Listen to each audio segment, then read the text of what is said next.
여러분, 하나님을 믿고 의지하고 따르고 계시죠? 우리가 하나님을 믿고 의지하고 따르는 그 이유가 뭘까요? 뭐 하나님을 믿고 따르는 이유를 찾다면은 수도 없이 많은 이유가 있겠지만 그 중에 하나는요, 바로 이 하나님의 위로 때문인 거예요. 하나님은 우리의 마음과 상황을 살피시고 그 상황과 우리 마음에 맞게 우리를 위로해 주시는 거예요. 이때 우리가 위로해 주신다 하면은 어떤 일 생각하세요? 아이고 힘들어서 어떡하니, 많이 힘들지, 힘내, 이렇게 말로 위로하고 등 두드려주고 뭐 이런 정도를 우리가 위로라고 생각합니다. 왜냐하면요, 우리가 할 수 있는 위로라는 게 뭐 이 정도가 전부이기 때문이에요. 여러분, 우리가 사람들 위로할 때 어떻게 위로합니까? 돈이 필요한 사람한테 덥석 돈을 쥐어주세요. 누가 직장이 필요하다 그러면 전화 한 통 넣어가지고요, 대기업에 탁 보내주세요. 그렇게 하면 좋은데, 그렇게 하고 싶은 마음은 그럴 것 같은데, 그럴 수 있으면 참 얼마나 좋아요. 고작 우리가 할 수 있는 위로라는 건 힘내라, 조금만 견디면 뭐 좋은 소식이 있을 거야, 이렇게 말로 하는 위로가 전부일 때가 많습니다. 물론 뭐 이것도 귀한 일이에요. 정말 요즘처럼 삭막한 세상에서 그래도 어렵고 힘들어하는 사람 보고 옆에 가서 말로라도 위로해주고 눈 두드려주고 같이 손잡아주고, 이게 참 귀한 일입니다. 근데 솔직히요, 이런 위로는 별로 바뀌는 건 없어요. 마음이 좀 따뜻해진다고 할까요? 좀 누가 내 고생을 알아준다고 하니까 뭐 조금 마음은 조금 든든해지긴 하는데 상황은 그런 걸로 변하는 건 하나도 없더라는 거예요. 말로 아무리 힘내라고 뭐 길이 열릴 거야 해봐야 여전히 상황은 변하지 않고요, 도대체 해결되는 일이 아무것도 없어요. 여러분, 이게 우리가 주는 위로의 한계입니다. 뭐 우리가 나빠서 그런 게 아니라 우리가 할 수 있는 건 거기까지예요. 그럴 때는 안 되는 거예요. 네. 그런데 여러분, 하나님께서 주시는 위로는 어떨까요? 오늘 이 하나님의 위로에 대해서 좀 생각을 해보려고 해요. 하나님의 위로는요, 우리처럼 말로 끝나는 위로가 아닙니다. 하나님은요, 말은 당연하죠. 우리 마음에 따뜻한 위로를 주시는 건 당연하고요, 직접 찾아오셔서 실제적인 도움을 주십니다. 그게 하나님의 위로예요. 예를 좀 몇 가지 들어볼까요? 열왕기상 19장 5절 6절 보시면 이런 말씀이 있어요. 한번 제가 보여주시겠어요? 같이 한번 읽어봅니다. 열왕기상 19장 5절 6절 말씀. 로뎀나무 아래에 누워 자더니 천사가 그를 옷을 만지며 그에게 이르되 일어나서 먹으라 하는지라. 문득 머리맡에 숯불에 구운 떡과 한 병 물이 있더라. 이에 먹고 마시고 다시 누웠더니. 아멘. 예. 저 말씀은 뭐냐 하면 엘리야를 찾아오신 하나님에 대한 말씀입니다. 엘리야가 어디서 뭐하고 있대요? 로뎀나무 아래에 누워서 자더니, 나무 그늘 아래 누워가지고 자고 있대요. 참 팔자 좋아요. 네, 괜찮죠? 근데 이 악당함을 우리가 생각해 보면은요, 팔자가 좋아서 저렇게 나무 그늘 아래 누워서 자고 있는 게 아니라는 걸 알 수 있어요. 이 앞에 무슨 일이 있었냐 하면은요, 뭐 우리가 잘 아는 사건입니다. 갈멜산에서 바알과 아세라 선지자 850명이나, 그러니까 850대 1로 이 사람들이 섬기는 바알과 아세라가 진짜 신인지 아니면 엘리야가 섬기는 하나님이 진짜 신인지 이 영적인 대결을 해보자고 했어요. 결론은 뭐 당연히 하나님께서 참신이라는 게 증명이 됐습니다. 근데 이 주먹으로 치고받고 하는 싸움이 아니라 영적인 싸움이라 그래서요, 이거 뭐 놀듯이 걷어먹는 게 아니에요. 이 영적인 싸움도 얼마나 치열한지요, 여기에 너무 많은 힘을 쏟은 거예요. 그래서 그 사람이 완전히 탈진이 돼서요, 그야말로 손가락 하나도 힘도 없을 정도로 그 힘이 없고 차라리 죽기를 구할 정도로 그렇게 완전히 뭐 번아웃이 된 겁니다. 그때 하나님이 찾아오신 게 바로 저 말씀. 그때 하나님 찾아오셔서 어떻게 하셨대요? 엘리야를 위로해 주시는데 어떻게 위로해 주시죠? 천사가 엘리야를 어루만졌대요. 그러니까 위로의 말과 등 두드려주는 따뜻함으로 위로해 주는 거죠. 근데 하나님의 위로가 여기서 끝나지 않습니다. 사람도 이 정도는 해요. 우리도 그 정도는 할 수 있어요. 근데 하나님의 위로는 한 발짝 더 나아가서 어떻게 하죠? 예, 떡과 물을 준비해 주셔서 먹으라고 하셨어요. 하나님께서는 그것도 한 번만 한 게 아니라 뒤에 이어지는 말씀 보면은요, 9번, 3번 또 찾아오셨어요. 또 찾아오셔가지고 먹여주고 마시게 해주고 등 두드려주고 또 격려의 말을 해주고 힘이 나도록 계속 해주시는 거예요. 여러분, 이게 하나님의 위로입니다. 하나님께서는요, 말로만 힘내라, 또 그냥 어깨 두드려주고 끝나고 돌아가시고 이런 분이 아니세요. 여기서 끝나지 않고요, 수고하고 무거운 진진자들아, 다 내게로 오라, 내가 너희를 쉬게 하리라, 이 말씀처럼 힘이 필요한 사람한테는 힘을 주세요. 먹을 게 필요한 사람한테는요, 먹을 걸 주세요. 능력이 필요한 사람한테 능력을 주시고, 지혜가 필요한 사람한테 지혜를 주시고, 심지어 억울하게 당해서 마음이 속상할 때 하나님 뜻에 맞으면은요, 원수도 갚아주세요. 그게 하나님의 위로라는 겁니다. 하나님의 위로는 말로 미치지 않아요. 실제적인 결과가 나타납니다. 그래서 우리가 하나님 의지하고 따라야 되는 거예요. 만약에 하나님을 따를 때 이런 일이 없다, 이런 은혜가 없다, 우리가 하나님을 믿고 따르는 것, 뭐 그래도 따라야 하지만 조금 망설여질 거예요. 근데 하나님과 동행하고 하나님과 같이 하다 보면은 이런 은혜가 틈틈이 임한다는 거예요. 예수님의 기쁨이 있는 거죠. 이래서 우리가 하나님을 믿고 따르는 겁니다. 오늘 본문이 바로 이 점에 대해서 가르치고 있어요. 바울에 대한 얘기인데요. 어려움을 많이 만나고 동역자도 한 명도 없는 이렇게 외로운 바울에게 오늘 본문은 동역자를 붙여주시는 하나님을 보여주고 있습니다. 그래서 우리가 오늘 본문을 통해서 하나님의 위로가 어떻게 임하느냐, 우리가 앞서 말씀을 드렸지만 조금 더 이걸 구체적으로 생각을 좀 해보도록 하겠습니다. 바울이 항상 그랬지만요, 두 번째 전도 여행을 갔는데 여기 가서 어떤 일이 일어났겠어요? 가는 곳마다 복음 전하고 사람들이 구원받고 이런 신나는 은혜도 있었는데요, 반대 상황도 있었어요. 핍박자들의 핍박이 넘쳐났습니다. 그 상황을 먼저 조금 말씀을 드려볼게요. 한번 잠깐 보여주시겠어요? 네, 저거는 바울이 이제 두 번째로 전도여행을 떠나는 그 일정의 일부예요. 코스 100% 다는 아닙니다. 그 중에 일부분만 좀 보여드릴게요. 어디서 출발을 했냐면 여기 어디죠? 안디옥. 안디옥이 선교의 전투기지예요. 그 전까지는 예루살렘에서 사람들이 믿기만 하고 이제 그 이스라엘 예루살렘 안에서만 그 예수님을 믿고 따르고 이런 일들이 있었는데, 예루살렘의 예루살렘 교회가 핍박이 오면서 사람들이 다 흩어져요. 여기저기 흩어진 중에 한 곳이 어디였냐면 안디옥인데, 이 안디옥에서요, 선교사를 파송하기 시작해요. 그게 누구냐면 바울이랑 바나바입니다. 그래서 여기 이 안디옥 교회가 선교의 전투기지가 되는 거예요. 처음 이제 출발지가 되는 거예요. 이 안디옥 교회에서 두 번째 전도에 출발을 해요. 여기서 출발해서 그 다음에 어디를 가죠? 더베와 루스라라는 곳을 갑니다. 이거 전도해요. 또 그 다음에 여기 드로아로 가서 그 다음에 어디로 갔대요? 빌립보로 가요.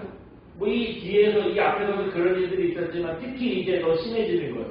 이 빌립보에 갔을 때 옥감장사 루디아라는 여성을 만납니다. 이분 전도에서요, 이분이 부자예요.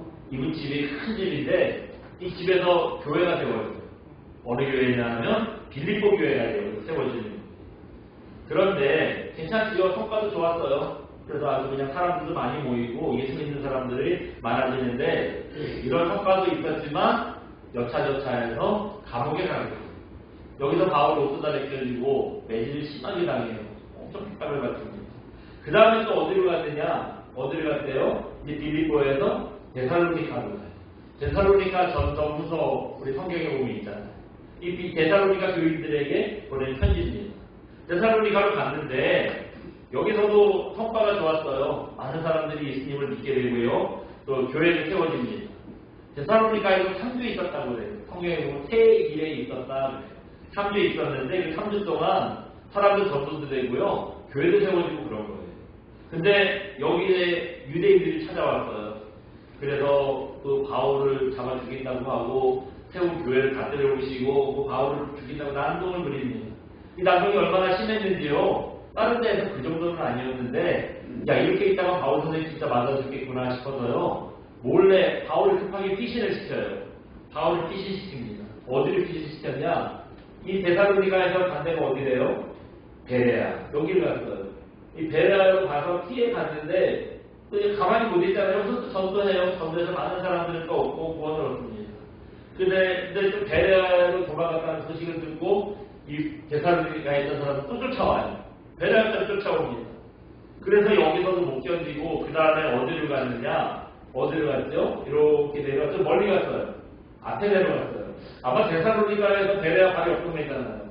급하게 조금만 도망갔더니 금방 쫓아오니까 아예 그냥 멀찌감치 갔나봐요. 이 밑에 아테네까지 도망갑니다.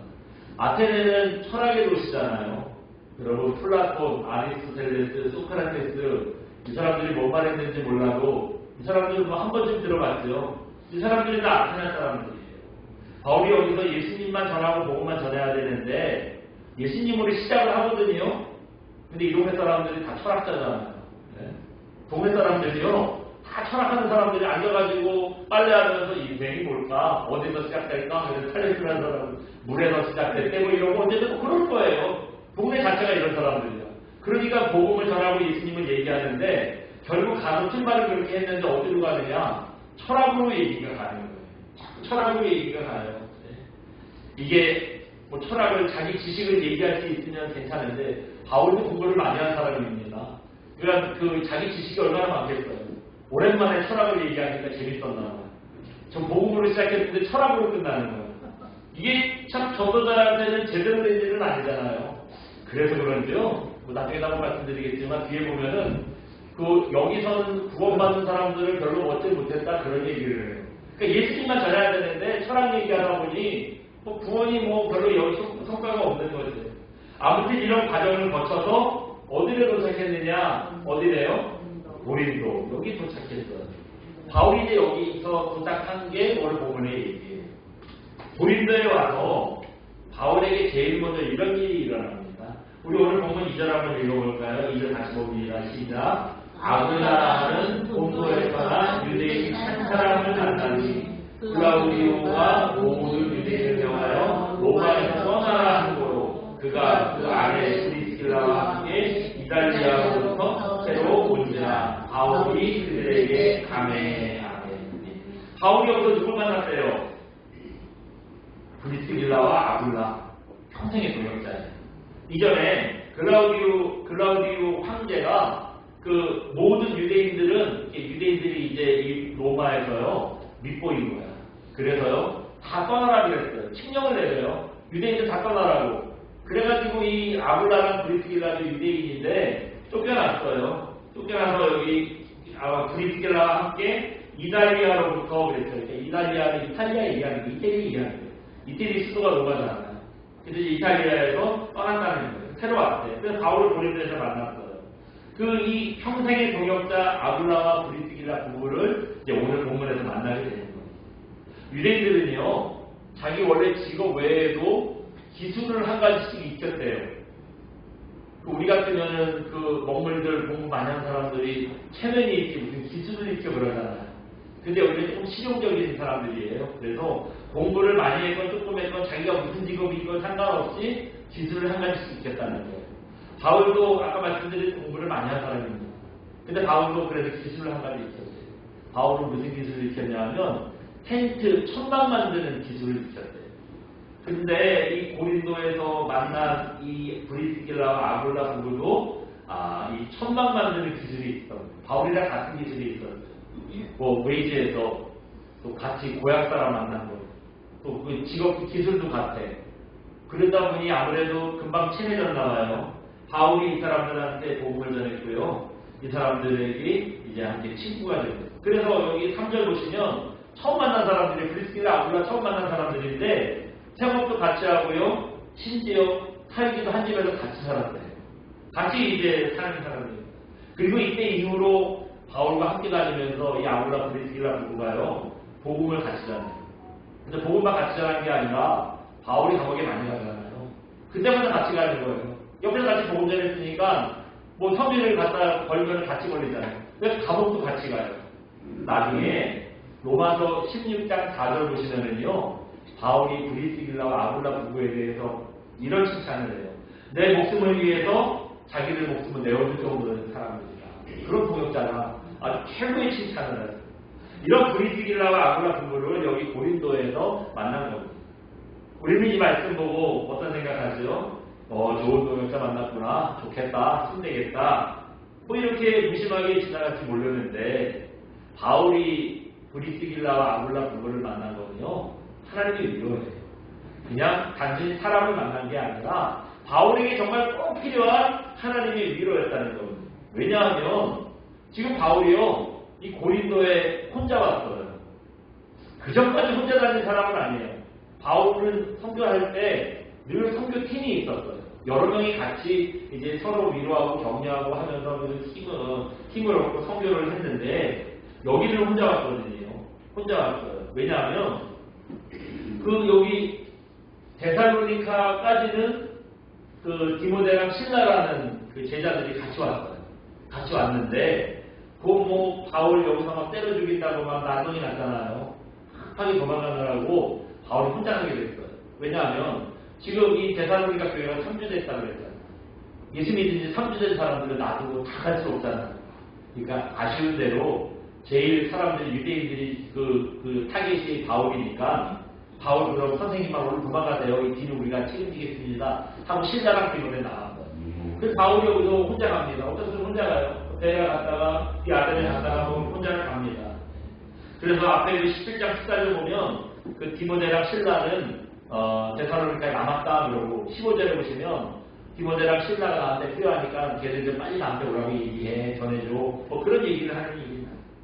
특히 이 앞에서도 말씀드렸는데 여러분 이 데살로니카랑 빌립보에서 무슨 일이 있었어요? 바울 죽인다고 막 소동이 일어나고 감옥에 갇히고 급하게 피신하고 참 이거 여러분 내가 그런 일을 겪는다고 생각해보세요. 갔더니 생명부지 사람이 와가지고 네가 바울이냐 그러면서 너 내가 때려 죽인다 그러고 사람들이 막 폭동이 한두 사람이 와서 역사를 잡아도 겁나는 일인데 바울 때문에 폭동이 일어났다 그랬어요. 소동이 일어났다는 거는 그 동네 자체가 들썩들썩하고 한두 명이 그렇게 한다는 게 아니잖아요. 얼마나 공포심이었겠어요. 또 감옥에도 갇혀요. 이거 피해가지고 급하게 도망도 다녀요. 이거 참 얼마나 사람을 지치게 하는 일입니까? 이런 것 중에 한 가지만 받아도 힘들 텐데 수시로 이런 일을 연속으로 당하는 얼마나 힘든 일이에요. 거기다 누가 같이 있으면 좀 이런 거 할 때 그래도 힘들잖아요. 누가 같이 그런 일 당하면 혼자 하는 것보다 참 쉽지는 않은 일인데 동역자들이랑 떨어져서 혼자 됐어요. 그러니 얼마나 이런 일들을 견디기 힘들겠어요. 그뿐인가요? 고린도 와보니 여기가 완전히 지옥이에요. 완전히 범죄 원상이에요. 왜냐하면 지금 완전히 고린도는요, 환락의 도시입니다. 환락의 도시예요. 고린도전서 5장 보시면 이런 일을 책망하는 게 있는데 새엄마랑 아들이 그런 일이 있었대요. 네? 그게 말이 되냐고. 이걸 책망하는 내용이 나오는데 이제 입에 담기는 더러운 일이 있어요. 이런 일이 수시로 일어나는 거예요. 그 새엄마랑 아들이 희한한 족속들이라 그런 게 아니라 그 동네에는 그냥 그런 데예요. 그 고린도가 그렇게 아주 죄악이 성행한 동네였습니다. 영적으로 완전히 피폐해지는 것. 그런데 혼자 있어서 그 사람들은 딱 상대하고 얘기하고 하려고 하는데요. 여러분 어떤 사람들 얘기할 때 보면은요, 내가 이 사람이랑 얘기하고 있는 게 한심해 보일 때가 있어요. 말도 안 되는 얘기를 해요. 어서 막 지저분한 얘기하고 더러운 얘기하고 거룩하지 못한 얘기를 하고 내가 거기에 대해서 얘기를 왜 들어줘야 되나? 내가 이런 인간이랑 무슨 얘기를 하고 있는 건가? 그 자리에 그냥 나오고 싶어질 때가 있어요. 진짜 그런 얘기 들으면 너무 힘들어요. 네? 근데 그런 일을 혼자 당하고 있는 거예요. 또 여기 아테네에서는 아까 말씀드렸잖아요. 복음을 전하지도 못하고 철학자들이랑 논쟁만 했어요.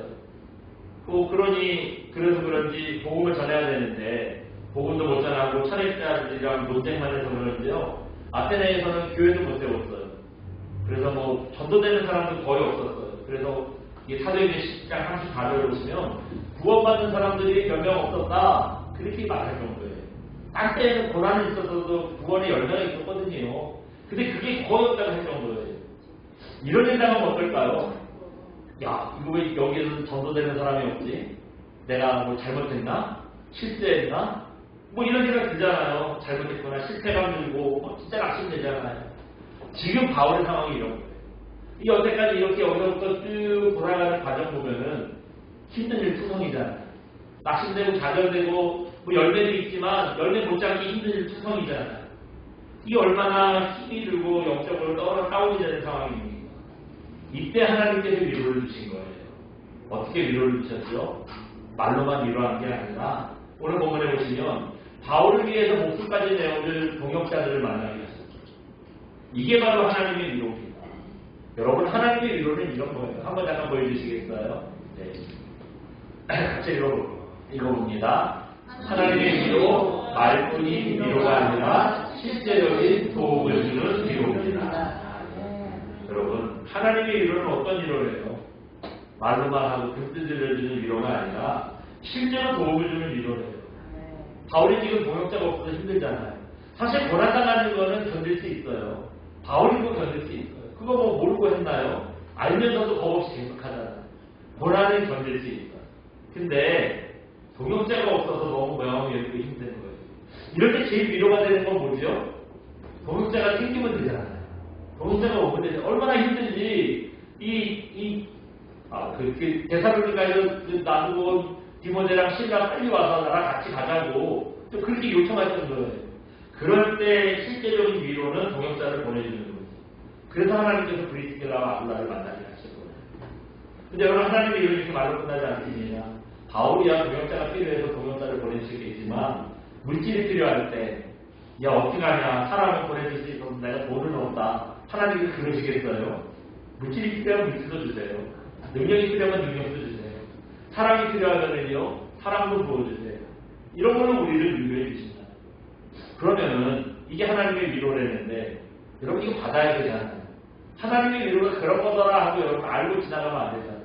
그 좋은 걸 우리가 받아야지. 그냥 남들이 그걸 위로 받는 것만 보고 아이 부러워 이러면 안 되잖아요. 그럼 이거 어떻게 받을 수 있느냐? 하나님의 이런 실제적인 위로를 어떻게 받을 수 있느냐? 한번 잠깐 보여주시겠습니다. 같이 봅니다. 하나님의 위로를 받기 위해서는 마음을 솔직히 고백하는 기도가 필요합니다. 우리가 하나님께 위로해달라고 기도하는데 어떻게 기도해야 한대요? 솔직하게 있는 그대로 우리 마음을 고백하는 기도가 필요합니다. 이럴 때 하나님께서 위로해 주세요. 바울도 이렇게 마음이 외롭고 힘들었을 때 여태까지 우리 바울의 삶이 있잖아요. 그렇게 마음이 힘들고 외로울 때 뭐 했을까요? 바울이 뭐 했을 것 같으세요? 기도했겠지요. 맞아요. 기도했을 거예요. 하나님 외로워요. 힘들어요. 디모데랑 실라는 아직도 안 왔어요. 하나님 힘들어요. 이런 기도를 했을 거겠죠. 그러니까 하나님께서 그 외롭고 힘든 마음을 위로해 주려고 아굴라와 브리스길라 만나게 하시잖아요. 여러분들도 마찬가지입니다. 힘들고 어려울 때요. 여러분 기도하셔야 돼요. 그러면 하나님의 위로가 임합니다. 그리고 특히 그 기도는 특별한 미사오도 필요 없어요. 아프면 아픈 데를 기도하세요. 힘들면 힘든 데를 기도하세요. 그냥 살려주는 예수님밖에 없다고 생각하면 예수님 살려주세요. 그냥 그렇게 기도하시는 거예요. 한나가 그런 기도를 했어요. 한나가 누구냐면 사무엘 선지자의 어머니예요. 한나가 그런 기도를 했어요. 사무엘상 1장에 보시면 한나가 자식을 못 낳아서요 발실을 받아요. 이 남편이 이게 마누라가 애를 못 낳으니까 또 작은 마누라를 드렸어요. 그랬더니 이 여자가 또 큰 마누라한테 또 이거 애 못 낳는다고 발실을 하는 거예요. 이것 때문에 매년 성전에 올라가서 하나님께 한나가 기도했대요. 그때 자기가 무슨 기도를 했는지 고백을 하는데 이렇게 말씀하세요. 1장 10절 보시면 통곡했대요. 또 15절 보시면 여호와 앞에 내 심정은 통한 것 뿐이오니 이렇게 고백을 했어요. 그러니까 한나가 했던 기도는 우리가 생각하는 기도랑 좀 달라요. 우리는 기도라고 하면 무슨 생각을 하죠? 우리 기도합시다 그러면 편하게 안 하잖아요. 천지만물이 하나님 아버지 뭐 이러면서 굉장히 조금 어려운 말 써가면서 뭔가 거창하고 좀 거룩해 보이고 이런 기도를 생각합니다. 그래서 기도하라 그러면 기도 못한다 그래요. 그런 말을 못하니까 내가 기도를 못한다고 얘기를 해요. 근데 한나가 했던 기도는 그런 기도가 아니었어요. 통곡했대요. 자기의 마음을 있는 그대로 다 쏟아부었대요. 그냥 뭐 아름답게 뭐 꾸미고 남들 들을 때 그렇다는 거 아니에요. 아주 힘들어요. 애주세요. 하나님 저 여자가 나를 벌시해요. 남편도 똑같아요. 뭐 이런 기도 했다는 거예요. 네? 여러분 통곡하는 사람은요 무슨 뭐 기도의 형식을 찾고 무슨 뭐 감사하고 그래요. 10절 32절에 보면 다윗이 그런 기도를 해요. 내 뼈가 탁 녹아내렸대요. 내 진액이 탁 쏟아졌대요. 그런 탄식을 해요. 여러분 뼈가 녹아내렸다고 하는 거 진액이 다 쏟아졌다는 거 이게 얼마나 힘든 그런 마음의 상태예요. 그런데 무슨 뭐 기도의 형식이 있고 감사가 있고 그래요. 바울이 아마 다윗이 이렇게 표현했을 때 그런 기도했을 것 같아요. 아버지 죽겠어요. 살려주세요. 이거밖에 없죠. 뭘. 여러분 기도라는 거 별거 없어요. 기도하라 그러면 부담 들어하고 힘들어하고 그러시는데요. 기도 별거 없어요. 하나님께 통곡하는 마음, 애통하는 마음 그대로 구하는 게 기도입니다. 그러면 하나님께서 그 기도를 들어주십니다. 아름답게 말할 필요 없어요. 남들 뭐 어떻게 저렇게 시인이야 저렇게 기가 막히게 표현을 할까 그런 거 필요 없고 하나님 그런다고 잘 들어주시는 거 아니에요. 오히려 그런 기도 너무 많이 쓰면은요 아이고 잘났어야 한다 그렇게 하실지도 몰라요. 내 마음이 고백되는 거 그냥 있는 그대로 하는 게 하나님 앞에 다른 기도입니다. 그럴 때 하나님 그 고백을 기도로 받아주시고 위로해 주시는 거예요. 이건 그냥 그랬으면 좋겠어요 하는 마음이 아니라 말씀의 약속이에요. 한번 보여주시겠어요? 같이 한번 읽어봅니다. 백성들아 시시로 그를 의지하고 그의 앞에 마음을 토하라. 하나님은 우리의 피난처시로다. 시편 22편 8절 말씀을 아멘. 여러분 그냥 제 얘기가 아니잖아요. 저 시편 62편 8절에 그렇게 얘기하고 있잖아요. 하나님 앞에 마음을 어떻게 하래요? 토하래요. 내 마음을 그대로다 그냥 쏟아놓으라는 거예요. 그러면 하나님께서 우리의 피난처가 되어주신대요. 이때 뭐 그냥 아름다운 말로 표현하고 남들한테 뭐 잘 보이는 말로 표현하고 이런 필요 없다는 거예요. 우리가 이 말씀의 약속 때문에 눈치 보지 않고 우리의 마음을 있는 그대로 아주 단순하게 하나님 앞에 토로할 수 있는 겁니다. 한번 잠깐 보여주시겠어요? 저 사람 혹시 아시는 분 있으세요? 레리 킹이라는 사람이에요. 뭐 하는 사람이냐면 미국의 전설적인 뭐 TV쇼 진행자입니다.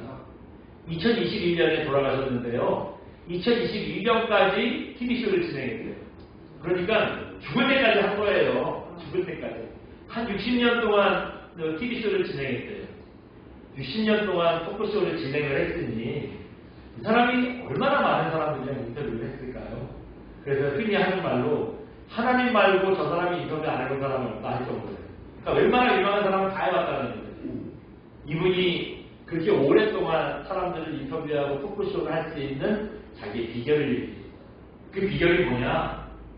바로 진실과 공감과 경청이었다는 겁니다. 대화는 말로 하는 게 아니고 진실로 하는 거다. 진실로 다가가서 진실하게 그 사람 말을 들으려고 하면은 인터뷰가 저절로 되더라. 그런 얘기를 합니다. 사람에게도요. 진실한 마음이 통한다는 거예요. 무슨 뭐 격식을 갖추고 무슨 뭐 예의를 갖추고 이런 거 별로 안 해요. 그러면 그럴수록 딱딱해진대요. 그냥 진실하게 다가가고 공감해주고 마음으로 들으려고 하고 그랬더니 사람들이 자기 얘기를 술술 하더라는 거예요. 이 진실이 통한다는 거예요. 여러분 하나님께서라고 다르시겠어요? 하나님의 위로가 필요할 정도면 얼마나 힘들겠어요? 솔직히 여러분 뭐 그래서 조금 힘든 거 같고 기도 잘 안 하잖아요. 내가 기도 안 하는 사람이 기도해야겠다는 생각한다는 건 진짜 심각한 문제예요. 얼마나 힘들겠어요. 네? 그렇게 힘들 때 눈치 보지 말고요. 뭘 꾸며 살려고 하지 말고요. 진실하게 하나님 앞에 우리 마음을 그대로 쏟아놓을 수 있는 저와 여러분들 되시기 바랍니다. 그래서 우리의 마음만 위로받을 뿐만 아니라 실제적으로 도움받아야 되잖아요. 진짜 도움이 되는 실제적인 필요를 채우는 이 위로의 하나님 꼭 만나시기를 주님의 이름으로 축원드립니다. 우리 이 시간 함께 찬양하고 기도합니다. 마음이 상한 자를 함께 찬양하고 기도합니다.